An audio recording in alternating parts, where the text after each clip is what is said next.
नमस्कार। बहुप्रतीक्षित उपचुनाव की घोषणा अंततः हो गई। आज 3:30 बजे चुनाव आयोग ने प्रेस कॉन्फ्रेंस की।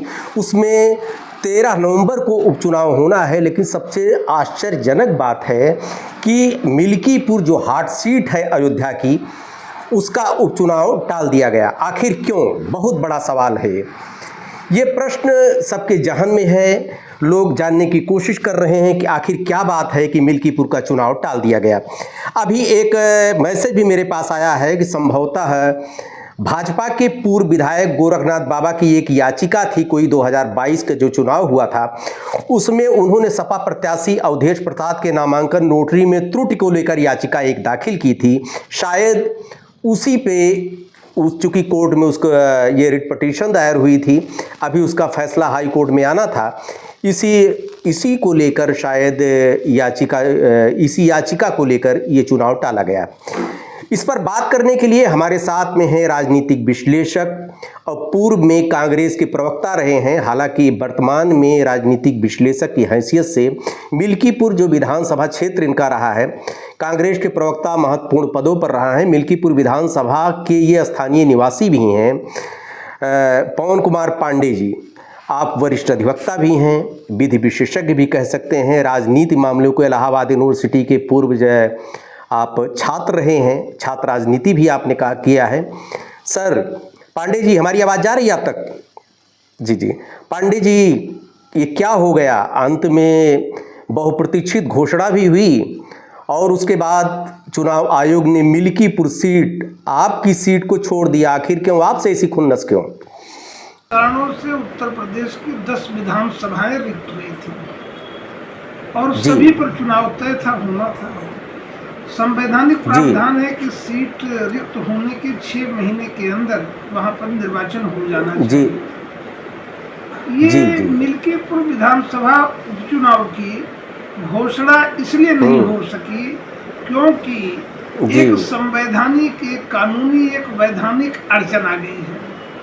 मिल्कीपुर विधानसभा आम चुनाव में सन 2022 में जो हुआ था, संपन्न हुआ था, उसमें समाजवादी पार्टी से श्री अवधेश प्रसाद जी निर्वाचित हुए थे और भारतीय जनता पार्टी के उम्मीदवार के रूप में गोरखनाथ बाबा चुनाव लड़े थे, जो पराजित हो गए थे। उन्होंने कतिपय बिंदुओं को लेकर के माननीय उच्च न्यायालय में एक इलेक्शन पिटीशन दायर की थी, चुनाव याचिका दाखिल की।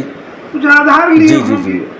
जब भी किसी चीज को समाप्त करने के लिए, निरस्त करने के लिए, रद्द करने के लिए, जीरो करने के लिए, सेट असाइड करने के लिए जब भी कोई याचना की जाती है तो उसके आधार लिए जाते हैं। जिन तथ्यों के आधार पर उन्होंने याचिका दाखिल की है, मैंने याचिका तो देखा नहीं है, लेकिन उस पर याचिका की ग्राह्यता पर वो नामांकन नोटरी में त्रुटि को लेकर, नामांकन जो नोटरी थी उसमें त्रुटि को लेकर कुछ ये जानकारी मुझे प्राप्त हुई है, लेकिन ये पुष्टिकृत नहीं थी। लेकिन ये सही है कि याचिका में जो आधार लिया होगा याचिकाकर्ता ने, पिटिशनर ने, गोरखनाथ बाबा के रूप में जो भी कोई जानकारी अभी यह है कि गोरखनाथ बाबा ने याचिका दाखिल की थी, लेकिन मैं प्रमाणित तौर पर यह नहीं कह सकता। लेकिन प्रकरण माननीय उच्च न्यायालय के समक्ष विचाराधीन है। इस तरह की कई याचिकाएं इतिहास में दाखिल हुई थी। श्रीमान जी, पाठक जी, मैं आपको एक सबसे बड़ी याचिका जो उच्च न्यायालय में दाखिल हुई और निस्तारित हुई थी, वो रायबरेली से उस समय सांसद थी और देश की प्रधानमंत्री थी दिवंगत श्रीमती इंदिरा गांधी जी। इंदिरा जी के चुनाव की को उस समय चुनौती दी थी उनसे जो पराजित हुए से स्वर्गीय राजनारायण जी, और उन्होंने जिन आधार पर याचिका दाखिल की थी और अंततः जस्टिस जगमोहन लाल सिन्हा साहब ने याचिका को स्वीकार करते हुए श्रीमती इंदिरा गांधी के चुनाव को रद्द कर दिया था। इतिहास की बहुत बड़ी तारीख है, बाद में तवारीख बन गई। तो मैं समझता हूँ कि अगर कोई याचिका माननीय उच्च न्यायालय के समक्ष दाखिल हुई होगी तो उसकी पोषणीयता पर, बिंदु पर माननीय न्यायालय गुणदोष के आधार पर उसकी सुनवाई करेंगे। और जब तक उसका निस्तारण नहीं हो जाता, क्योंकि प्रकरण माननीय न्यायालय के समक्ष लंबित है, because the petition is still pending before the honourable high court, तो चुनाव, और उसमें चुनाव आयोग एक पक्षकार होता है। और चुनाव आयोग के जी, जी। सभी पक्षों के लोग उपस्थित होंगे। यहाँ तक कि जितने लोग सन 2022 में चुनाव लड़े होंगे सभी लोगों को पार्टी बनाया जाता है, पक्षकार बनाया जाता है, चाहे किसी को एक वोट मिला जी, हो या जी, किसी जी। को कोई वोट ना मिला हो, लेकिन सारे लोग फॉर्मल औपचारिक रूप से पक्षकार होते हैं। तो माननीय न्यायालय में जी, जी। वो चुनाव याचिका लंबित है। अब गोरखनाथ बाबा ने दाखिल किया कि किसी अन्य ने, लेकिन जो सामान्यतः चर्चा है, सामान्य चर्चा, मैं उसको प्रमाणित तौर पे नहीं कह सकता। जी, जी। नहीं, गोरखनाथ वो बाबा ने मैं दायर इसलिए किया कि है, मैंने देखा सही नहीं है, बात मैं है। अधिवक्ता हूँ और बिना जी, साक्ष्य जी, की जी, कोई जी, बात जी, नहीं जी, मैं जी। कहता हूँ। लेकिन याचिका बिल्कुल, लंबित है, बिल्कुल। यह सच है, क्योंकि इस जी, वैधानिक जी, जी। अड़चन के अगैर जो है बगैर किसी आज चुनाव जहाँ 9 विधानसभाओं के घोषित हुए हैं, 10वीं विधानसभा के रूप में मेरे अपना क्षेत्र, मेरा अपना प्रिय क्षेत्र मिल्कीपुर भी आज उसका जी, जी, जी। हिस्सा होता और चुनाव की ये धुंध भी बज गई होती और लोग आचार संहिता जी, लागू जी। होने के बाद अपने अपने किस्म से जो है चुनाव को देख रहे होते हैं। चुनाव भी एक जी, जी। राजनीतिक रूप से लोकतांत्रिक तरीके से एक मेला है, कुंभ है, तो इसकी लालसा जी, जी। क्योंकि काफी दिनों से सरगर्मी थी, लोग दरवाजे पर बैठ के कर रहे थे, दलों के लोग बैठ के कर रहे थे, सभा समारोह कर रहे थे, सम्मेलन कर रहे थे, जलसे कर रहे थे और गांव-गांव जनसंपर्क भी जी, कर रहे जी। थे। कई दलों के लोग कर रहे जी, थे, जी, जी। कई प्रत्याशी कर रहे थे, कौन लड़ता कौन न लड़ता ये तो भविष्य के गर्भ में है। लेकिन पाठक जी, चुनाव याचिका लंबित होने के कारण चुनाव आयोग ने वहाँ के लिए अधिसूचना जारी नहीं किया। इसके अलावा कोई दूसरा कारण मैं नहीं समझता कि कोई और। तो किस तरह, तो ये बताइए कि जब संवैधानिक व्यवस्था है कि 6 महीने के अंदर चुनाव हो जाना चाहिए, तो इस याचिका के निस्तारण के लिए भी एक ड्यूरेशन होगी कि विदिन 6 मंथ, जैसे माना जा रहा है कि 3 नवंबर या 6 नवंबर तक सभी का कार्यकाल खत्म हो जा रहा है, 6 महीने जितने लोग इस्तीफा दिए थे, सीटें रिक्त हुई थी, तो ये माना जाए कि 6 नवंबर के पहले ही इनको घोषित कर देना है, इनको कोर्ट का निस्तारण कर देना है, जो याचिका है इसकी। न्यायालय निस्तारण कब करेगा उनके ऊपर दबाव किसी का नहीं है, वो स्वयं संप्रभु संस्था है, माननीय न्यायालय है। हाँ, उच्च न्यायालय में लंबित है। अगर माननीय सर्वोच्च न्यायालय का कोई डायरेक्शन आ जाए, दिशा निर्देश आ जाए कि आप इसे 10 दिन में निस्तारित कर दीजिए, 15 दिन में भीतर म्याद, सर्वोच्च न्यायालय के बगैर दिशा निर्देश के उच्च न्यायालय पे किसी का बस नहीं है, अंकुश नहीं है। माननीय न्यायालय जब समझेगा तब उसका निस्तारण करेगा।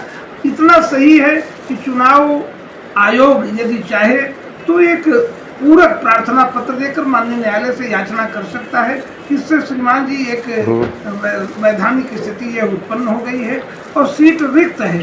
तमाम निर्माण के कार्य, तमाम विकास योजनाएं, और कोई विधानसभा एकदम विधवा का जीवन जिए, कोई उसका नेतृत्व करने वाला ना हो, नेता ना हो, कोई जनप्रतिनिधि ना हो, तो ये एक दुर्भाग्यपूर्ण पहलू होता है।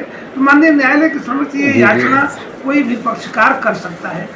सारे लोग हाजिर माननीय न्यायालय होंगे और किसी को भी अपनी बात माननीय न्यायालय के समक्ष कहने में मैं नहीं समझता कोई कानूनी अड़चन या अवरोध आएगा। उन्हें वहाँ कहना चाहिए और याचिका के यथाशीघ्र निपटारे के लिए चुनाव आयोग को सामने आकर माननीय न्यायालय से अपना निवेदन करना चाहिए ताकि ये वैधानिक उहापोह की स्थिति समाप्त हो जाए। माननीय न्यायालय से चुनाव याचिका के निस्तारण होने तक मैं नहीं समझता कि चुनाव किसी भी रूप में हो सके।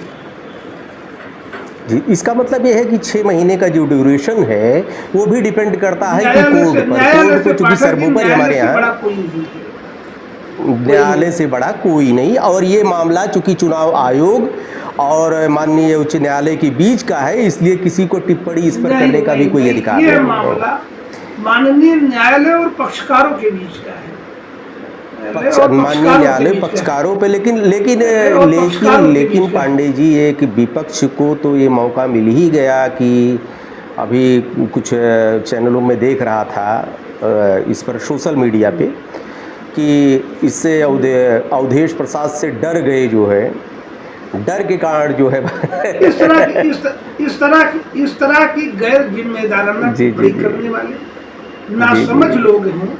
मैं उन्हें मशवरा देना चाहूँगा, सलाह देना चाहूँगा कि प्रकरण के माननीय न्यायालय के समक्ष लंबित होने की स्थिति में कोई ऐसी जी। टिप्पणी न करें जिससे न्यायालय की जी। मर्यादा को, जी। उसकी गरिमा को, उसकी जी। संप्रभुता को, उसके आन बान शान और जी, सम्मान जी, को जी, कोई जी। ठेस पहुंचे। ये एक कंटेम्प्ट का मामला भी बनता है। न्यायिक विचारण की स्थिति में जो भी कोई मामला चाहे छोटे न्यायालय में लंबित हो चाहे जी, सर्वोच्च जी। न्यायालय में हो, अगर प्रकरण न्यायालय के समक्ष लंबित है तो उस पर बाहर बहस और जी, टिप्पणी जी, नहीं जी। की जाती है।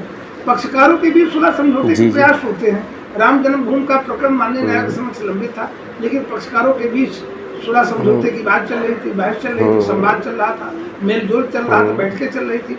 और सिविल के मामलों में और इस मामलों में यही स्थिति होती है। क्रिमिनल प्रोसीडिंग नहीं रोकी जा सकती समझौता जी। होने की स्थिति में। नॉन कंपाउंडेबल जो ऑफेंसेज होते हैं उनमें जिसमें समझौता नहीं किया जाता, उसमें अगर जी, पक्षकार जी, मिल जी, भी जाए, जी, जी। प्रकरण समाप्त करना भी चाहे तो भी समझौता नहीं हो सकता। वो माननीय जी, न्यायालय जी। ही तय करेगा। अंतिम निर्णय माननीय न्यायालय का ही होगा, जो सब जी, जी। मानना पड़ेगा। तो ये इस मामले में जो जी, भी जी। पक्षकार हैं, यानी जितने लोग सन 2022 में चुनाव लड़े होंगे, उन सब में सभी को अधिकार है कि माननीय न्यायालय के समक्ष एक सप्लीमेंट्री एप्लीकेशन मूव करके पूरक जी, जी। प्रार्थना पत्र दाखिल करके याचना करें कि श्रीमान जी मिल्कीपुर विधानसभा की स्थिति है और मेरा निवेदन है कि इसको समयबद्ध तरीके से शीघ्र निस्तारित कर दिया जाए, ताकि फैसले के प्रकाश में अपनी, क्योंकि वो कार्यकाल भी समाप्त लेकिन अभी कार्यकाल समाप्त नहीं हुआ। हाँ, 22 6 में नवंबर चुनाव। 3 नवंबर तक तो ये समाप्त तो होगा। अभी थोड़ा टाइम है। नहीं, ये बात नहीं बढ़ेगी। इसकी थोड़ा तकनीकी जी। बात को समझिएगा। 22 में चुनाव हुआ तो 27 तक विधानसभा का जी, जी, चुनाव जी, जी, जी, जी। और ये तो एक संयोग है कि जो निर्वाचित हुए अवधेश प्रसाद जो समाजवादी से जीत करके जी, लोकसभा जी, में जी, पहुंच जी। गए, सीट रिक्त हो गई, यहाँ से जी, उन्होंने जी, इस्तीफा जी, दे जी। दिया। 14 दिन के अंदर इस्तीफा देना होता है। 2 सदन के सदस्य आप नहीं रह सकते हैं। उन्होंने लोकसभा पसंद किया, विधानसभा का त्याग किया, इस्तीफा दिया। अब विधानसभा जी, जी। रिक्त हुई due to resignation of Awadhesh Prasad. उस समय जो चुनाव जीते थे। अब 27 तक की विधानसभा, क्योंकि चुनाव याचिका का जो निस्तारण होगा तो माननीय न्यायालय करेगा, लेकिन जो भी फैसला आएगा, अब किस रूप में आएगा ये तो टिप्पणी करना उचित नहीं होगा, लेकिन यदि संभावना के आधार पर यदि 2 ही लोगों को लाभ होता है, क्योंकि एक 63 में डॉक्टर लोहिया जी की लोकसभा चुनाव के बाद प्रताप नारायण मिश्र जी जो रनर थे वो एमपी हो गए थे। इस तरह की कई नजीरें हैं, कई उदाहरण हैं कि जो जीता है उसकी चुनाव। ठीक है पांडे जी, चूंकि वीडियो बहुत लंबा हो जाएगा, लेकिन इतना जो भी पांडे जी ने बताया, इसका मतलब सिर्फ इतना है कि जब मामला कोर्ट में चला जाता है तो विद इन 6 मंथ जो ड्यूरेशन है, कोर्ट चूंकि हमारे यहाँ माननीय उच्च न्यायालय सर्वोपरि है, उसके आगे कुछ नहीं है। नहीं, सर्वोच्च न्यायालय नहीं पाठक जी, माननीय